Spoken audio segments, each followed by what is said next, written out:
Martin Scorsese's The Irishman, his latest gangster film featuring Robert De Niro, Al Pacino and Joe Pesci for the first time in the same film, is nearing closer and closer to release. The much anticipated crime flick will be given a theatre run before being released on Netflix's streaming service. The film boasts a stunning cast, which also includes the likes of Bobby Cannavale, Ray Romano and Stephen Graham.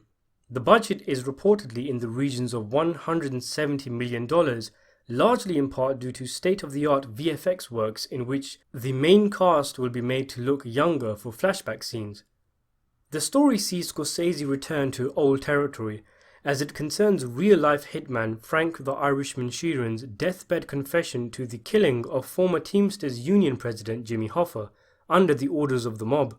The film will follow Sheeran's return from World War II and how he became affiliated with powerful gangsters like Russell Bufalino and Angelo Bruno, becoming a close member of their inner circle, and how he was ordered to kill his close friend Jimmy Hoffa. There's many different reasons people have to be excited about the film, and there's a lot of different aspects of the project people have questions about.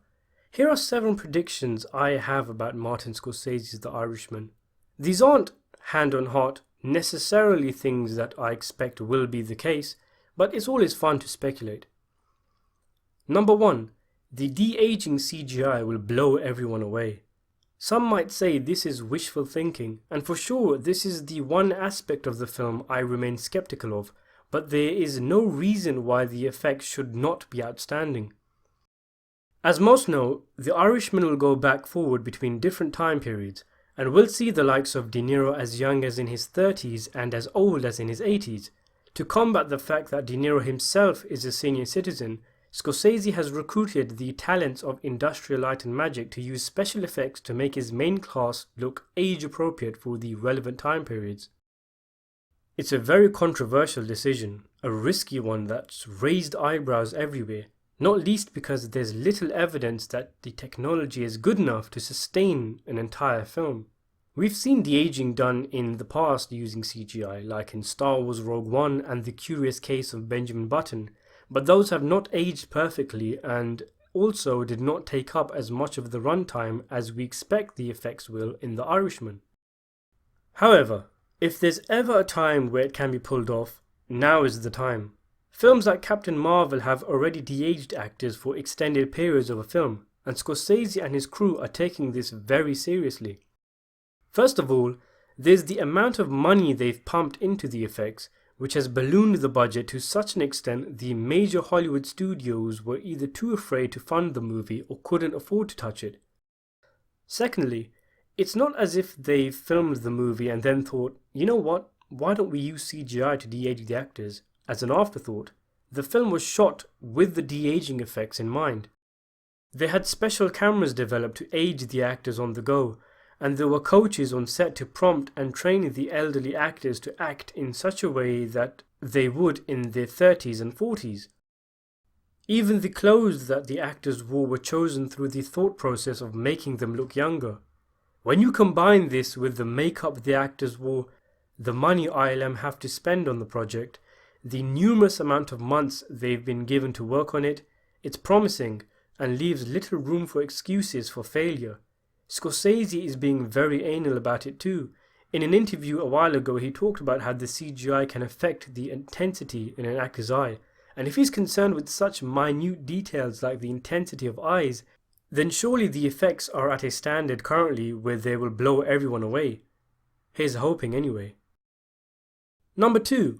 I don't think it's crazy to suggest this could be easily Scorsese's longest film. It's one of his most ambitious, it's his most expensive, it was the longest shoot of his career and apparently contains around 300 scenes, so it makes sense then that there could be so many characters and scenes in the film that the runtime goes past the 3-hour mark, beating The Wolf of Wall Street and Casino. In general, Scorsese films are around 2.5 hours, and they tell self-contained stories that usually span decades. Even with his masterful storytelling ability, The Irishman might just have a bit too much to do, and it might be difficult to squeeze all the events the film needs to cover in 150 minutes. I'm sure his fans won't mind, it'll mean more De Niro, Pacino and co. Scorsese also has the advantage of his film being released on Netflix, meaning he does not have the pressure from film studios to trim down the length of the film so that people aren't turned off by the long length, or being squeezed by the studio to make the film shorter so they can get more showings done in one day. There's a freedom he has with the film being released on Netflix, in that as part of the complete creative freedom he has been given, Netflix will surely not be pushing for a shorter film. Number 3. This film will be a major contender at the Academy Awards. The Irishman is a film directed, edited, written and starring numerous Oscar veterans, so there's no doubt it will be nominated for at least a few Oscars. It's also a period film and has multiple Oscar-winning costume designer Sandy Powell providing the look of the characters and the accessories. If the CGI is a hit, there's another Oscar surely in the bag. As for the effects to be successful, they will have to surely be revolutionary. Rodrigo Prieto, the cinematographer, is another Oscar winner and he was nominated for his last Scorsese movie. And then when you look at who's in the film, De Niro, Pacino, Pesci, it's top-tier talents and the roles, if played successfully, lend themselves to Oscar nominations. So clearly this is a film that has Academy Awards written all over it. But there's also another reason I think it can do the business at the Oscars. Netflix, having brushed off the anti-cinema stigma last year, getting very close to winning the Oscar for Best Picture with Roma, will be going all out for the big prize this year. It would be the crowning jewel in their project in legitimizing themselves as a film studio, and they've not hidden their desire to win the ultimate prize. The Irishman is the biggest film Netflix has, and probably the biggest they will ever have, and after Roma failed to nab the top award, you can bet Netflix are going to have the marketing and campaigning departments in overdrive to get this film the Best Picture award.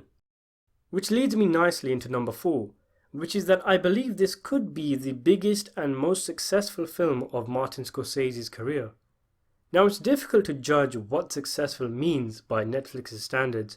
With most films you just look at how much money they made, but that isn't possible with the streaming platform, and they have their own metrics and KPIs to judge whether a film is successful or not, so we won't really be able to tell if The Irishman is a financial success. But what I mean by it being his most successful is that it'll be his most popular film, the one most will know him for. If you ask people today, what's the most well-known Scorsese movie? Film fans will say movies like Goodfellas, Raging Bull and Taxi Driver, but general audiences will answer by saying films like The Wolf of Wall Street and Shutter Island. The two latter films both star Leonardo DiCaprio, are recent films, and are a lot more accessible than his older works. Scorsese is also obviously a legend now, whereas back then he was just known as a great filmmaker. Those two films also have combined IMDb votes amounting to 2 million, when Taxi Driver and Raging Bull don't even make up half that. So that's what I mean by popular, in that general audiences might associate him more with The Irishman than any other film. The Irishman doesn't have DiCaprio, allegedly, but what it does have is Netflix. This is a company whose products are accessed by millions around the world at the same time, and they have made mediocre films like Bird Box all over the front pages of the internet, dominating film discussion online. This was something achieved through advertising and marketing alone, and just think how much they'll be shoving The Irishman in everyone's faces, being able to boast that they were the ones who made Scorsese's passion project, they were the ones who made the Dream Team Mafia movie. When The Irishman comes out, it's going to be everywhere. You won't be able to get away from it. And because of that, I think it's sensible to suggest that it could easily be Scorsese's most popular movie to general audiences. My 6th prediction of the film is that audiences are going to be very impressed with Al Pacino. To such an extent, some might consider it his movie, and they will be disappointed in Joe Pesci. To such an extent, some might say he is miscast. Pacino's role as Jimmy Hoffa is one that is extroverted, larger than life and in your face. Going off of the script, when Pacino shows up it becomes the Hoffa show, and Frank Sheeran in some ways becomes the sidekick in his own film. Hoffa takes center stage, and most of the events of the film revolve around him. It'll be the kind of showy performance that audiences will notice, and the kind that wins you Oscars. Joe Pesci is something of a national treasure. Whereas De Niro and Pacino have been in numerous poor films over the last 20 years, Pacino retired years ago and he hasn't been in as many films. This makes each of his appearances more special. Of course, he's also known as an actor typecast for playing Italian-American psychopathic criminals, screaming and swearing left, right and centre. Everybody loves it when Pesci does Pesci, and his inclusion in The Irishman is one of the key reasons why people are looking forward to it. But if audiences are thinking Pesci is going to be mimicking his performances in films like Goodfellas and Casino, they are going to be hit with a major bombshell. Although he does play a mob boss, Pesci's character in the film, Russell Bufalino, is a character whose nickname was the Quiet Don. As you may have guessed, he was someone who was quiet, reserved, introverted and secretive.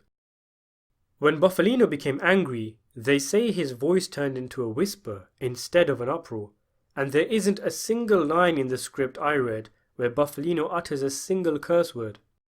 It's a complete different role for Pesci than most are used to, and I can see how many will be pumped to see him lay down several verbal smackdowns throughout the film, only to be met with a gentle-looking old man whose favourite pastime is dipping bread into wine. You might ask then, why wasn't the role of Hoffa given to Pesci and the role of Bufalino to Pacino, as they seem to be the perfect match? But that's a conversation for another day. I'll end the video on a more light-hearted prediction, which is that we might see a cheeky Scorsese cameo in the film somewhere. Following the tradition made famous by Alfred Hitchcock, Scorsese isn't against inserting himself into his movies in small roles here and there. Many people don't know the voice-over narration in Mean Streets is Scorsese, not Harvey Keitel. He took a very famous role in Taxi Driver after the actor who's supposed to play the part didn't show up. And he's popped up here and there in other films like Hugo and The King of Comedy. It might make for a humorous blink and you'll miss it Easter egg if he gives himself an appearance in the movie. So what do you think? How much chance do you think my predictions have of being accurate? And do you have any you'd like to make about the film? Let me know in the comments below, and thanks for watching.